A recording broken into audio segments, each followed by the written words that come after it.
Hi everyone, today myself, Mr. Peak and Michelle will be discussing the interactive model to program planning provided in Caffarella and Defraud's text and its assumptions that program planners need to take into account when embarking on this messy and complicated process. The interactive model of program planning is on your left-hand side here. As you can see, the planner is central to all of the spokes of the wheel. Program planning can feel like you're in the undertow of an angry ocean, but by implementing this straightforward program planning approach, it doesn't seem so overwhelming. It provides us with a very systematic way to think about program planning and all of its considerations. The interactive model is based on two major sources. The first being the the approaches to program planning that we discussed in our last class together, traditional, pragmatic, and radical. Secondly, it's based on practical experiences of program planners. It's rooted in empirical research. What a great tool belt. What a great tool for our tool belt. The model has 11 components.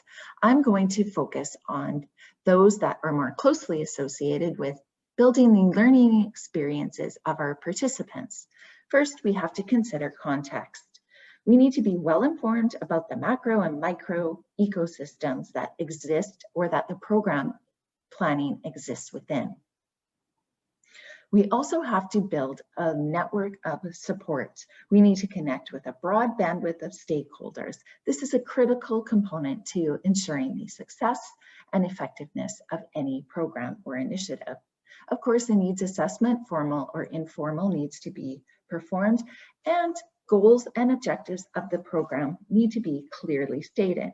Goals are broader in scope, and program objectives provide a clear statement of the proposed outcomes and can be a great internal gauge for program planners to stay on track.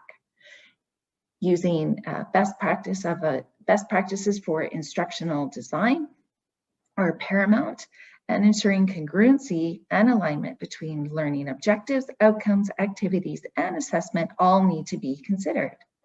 And a transfer of learning. This provides us with a systematic approach to consider how learners will apply their newly gained knowledge out in the workforce or in their personal lives. And finally, evaluation.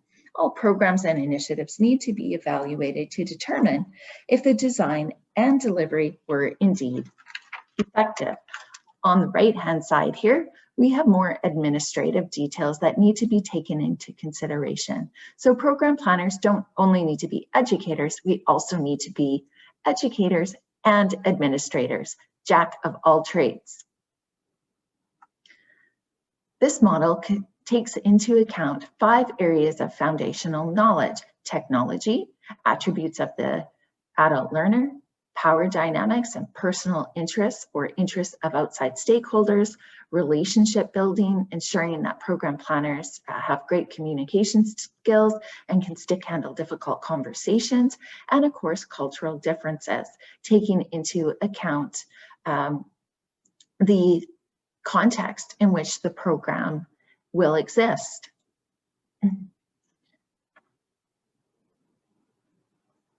This model has 4 major differences than others. The wonderful thing is that it has no real start or finish. It truly is interactive, and you may find all components of the spoke helpful, or you only might need to pick and choose a few of the components. The planning process is very people-centered or a people activity. Again, this is where things get messy and complicated, and having great negotiation skills and being able to facilitate those difficult conversations will definitely improve the effectiveness of sound program planning. It also accounts for globalization and cultural differences. Again, the context in which the program lives. It can be, of course, an iterative process, or maybe some cultures use it in a more linear fashion. All of these things, inclusivity and diversity, are taken into account. And finally, it's a useful and interactive tool based on empirical research and provides practical approach to planning. It's based on good principles and helps us to expand our thinking when we step into the realm of program planning. Here are the assumptions that the model are based on, and I'm going to turn it over to Daniel to just. Thank you, Tammy. That was brilliant as usual. And it's also fun working with you, Michelle. In the video that I'm just about to show you, I'm talking about assumption 3 and 4, taking into account cultural differences and discerning the importance of power and interest. I'm mostly talking about these massive open online courses that you can take wherever you are in the world. And whoever wants to enroll in them can. I recently read a book where the author said that these MOOCs, massive online open courses, are culturally bankrupt, basically because these courses ignore the local cultures and ignore the context. So for example, the traditions, history, and the diversity of the society. So some aspects of that, I do agree with that. But in regards to globalization, I'm kind of neutral on that. And I'm not neutral on many things. But we can talk about that later on. Also, a lot of these companies, they hire planners or instructional designers like me to create courses. But in the case of maybe creating a course for someone else in another country, and I'm here in Canada, for example, I doubt if I can ever really learn the power game of what happens behind the scenes. And I think many of us have a hard enough problem even when we're working within our own culture and our own language as well. So I just wanted to mention that before I play the video. And another thing, I mentioned fragile cultures, and I'm mostly talking about indigenous cultures, those cultures that are in danger of losing their cultural traditions and language, for example.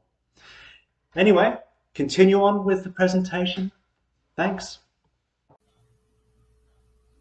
Caffarella and Daffron claim that the interactive model of program planning allows planners to take into consideration the differences among cultures.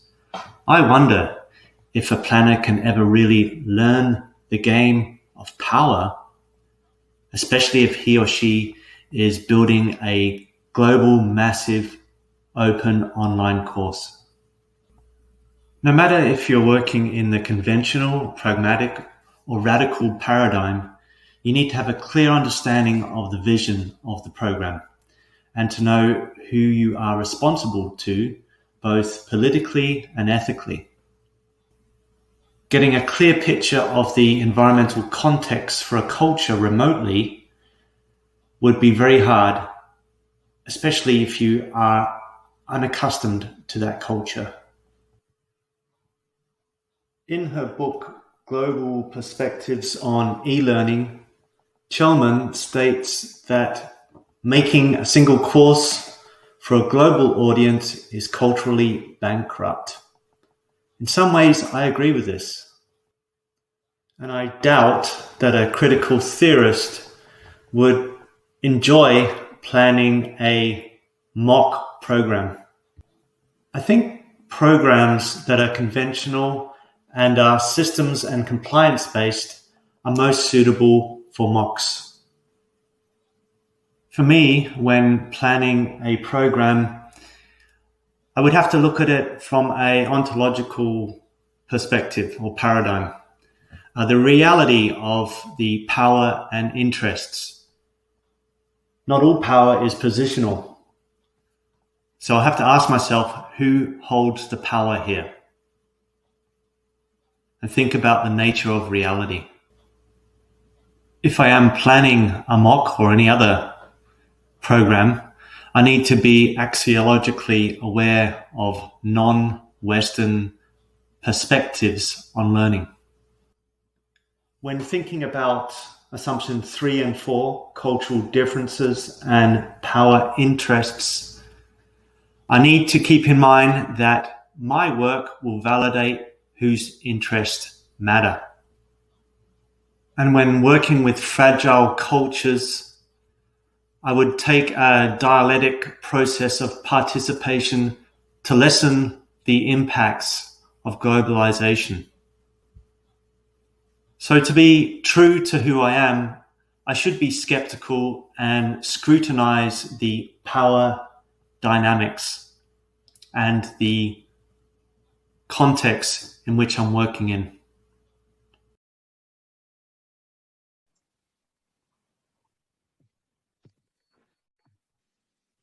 Okay, thanks, Daniel. So today we're finishing off with assumption 5, building relationships. There's some major things to think of: team, strategic goals, ethnicity, gender, culture, achievable outcomes. Like any other organization, a program is a system with inputs, process that has to be identified with strategic goals and issues in mind. So a team of planners can draft a plan, and other practitioners believe that ultimately it's the working relationship of the team on a program planning process with all the right parts, but the key elements possibly are missing. So we have to consider that. Okay, Daniel, next slide, please. Things to consider, as we mentioned before, the inputs and the processes and the strategic goals. You know, we've drafted a plan. Now we need to explore if results can be delivered more effectively via collaboration, developing some solutions and outcomes. Okay, Daniel, let's go to the next one. So having done so, you have projects in the pipeline. So 7 steps to successful collaboration between stakeholders, instructors, and curriculum development, and even the potential students, is we need to determine who are all the stakeholders. We need to establish clear roles. What is your role? What is your role? What is your role? We need to identify the basic elements, develop your concept, tackle the content, and we would address any visual design that needs to be tweaked. And then we need to allow enough time for development. Okay, thank you, Daniel. We can go to the next one. But before we go to the end, as we check in, we also seek out some feedback to best understand the experiences of our community members, gathering processes of feedback from all relevant parties involved can make for an extremely successful program going forward. Thank you, and learning never ends. Thank you.